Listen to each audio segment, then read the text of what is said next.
እስቲ ዓርብን ተወዷታላችሁ? ስቅለትን ተወዷታላችሁ? በጣም ጥሩ። ዓርብን ዓርብ እኮ ስቅለት እኮ ገነት የተከፈተበት ዲያብሎስ የተሻረበት ካሳ የተካሰበት ቤዛችን ኢየሱስ ክርስቶስ ለኛ ቤዛ አስታራቂ ብሎ ስጋውን ቆርሶ ደሙን አፍሶ የሰጠበት ማይከለ ሰማይ ወምድር ሆኖ ምድርና ሰማያትን በሙሉ የቀደሰበት ቀን። ዓርብን ከወደዳችሁት ከጎረቤትም ከልጅም ከቤተሰብም ከዚህ ዓለም ሲስተምም ከባለስልጣንም ከምንም የምንቀበለው መከራ ሁሉ ዓርብን መሳተፍ ስላለብን ክርስቲያኖች ይሄንን ሱታፌ ሊያመልጠን አይገባም። እንዲያውም መንግስተ ሰማያት ከዮሐንስ መጥምቅ እስከ ዛሬ ተገፍታለች አለና ምንድነው ያለው? ግፏን ይትማሰጥዋ ግፈኞች ይነጣጠቋታል ይላል።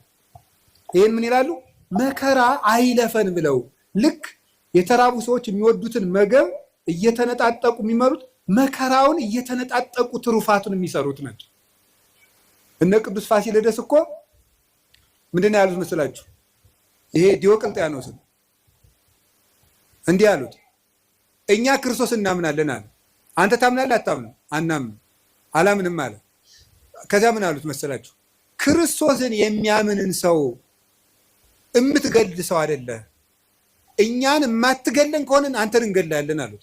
እንዴ ምን ማለት ነው ይሄ? ክርስቶስን የሚያምን ሰው ይገላል። እነሱን ግን በስልጣናቸው ፈልቶ እነሱ ሰማዕትነትን እየፈለጉ አልገላቸዋል።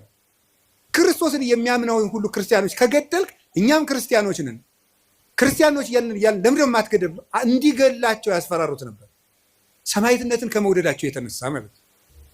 ስለዚህ ከክርስቶስ ጋር መሳተፍ እንዴት እድል ነው። ቅዱስ ጳውሎስ ምንድን ነው ያለ መሰላችሁ? ቢቻለኝስ በሞቱም እንኳን ልመስለው እወዳለሁ ነው ያለው።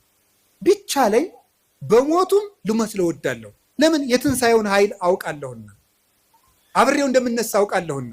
ስለዚህ ምንም ነገር በሽታ ሊሆን ይችላል፣ ማጣት ሊሆን ይችላል፣ እንግልት ሊሆን ይችላል፣ መገፋት ሊሆን ይችላል፣ ስም መጥፋት ሊሆን ይችላል። ዓርብ ነው። ማጣት ከሆነ ጌታችን ልጆቻችሁ ሞተውባችሁ ወይም ጥለዋችሁ ሄደው ክደዋችሁ ከሆነ የወለዶቻቸው መናፍቅ ሊሆኑ ይችላሉ። ጠብቁ። ግን ልጆቻችሁ ቢክዷችሁ ክርስቶስም ልጆቹ ክደውት ብለዋል። ዓርብ ክደውት ነው ያለው። ከአንድ ከቅዱስ ዮሐንስ በቀር አናውቀውም ብለዋል። አታችሁ ከሆነ ክርስቶስም ልብሱን አጥቶ ተገፎ ነው ያለው። ስማችሁ ተጠፍቶ ከሆነ ክብር ምስጋና ይገውና ወንበዴ ሲባል ሲሰደብ ነው ያለው። ስሙ የሱ ስም ሲሰደብ ውሏል። ቆስላችሁት ከሆነ የማይድን በሽታ ይዟችሁ ከሆነ እሱ ሲቆስል ነው ያለው። ይሄ ነው ከሱ ጋር ነው የተሰቀል ነው።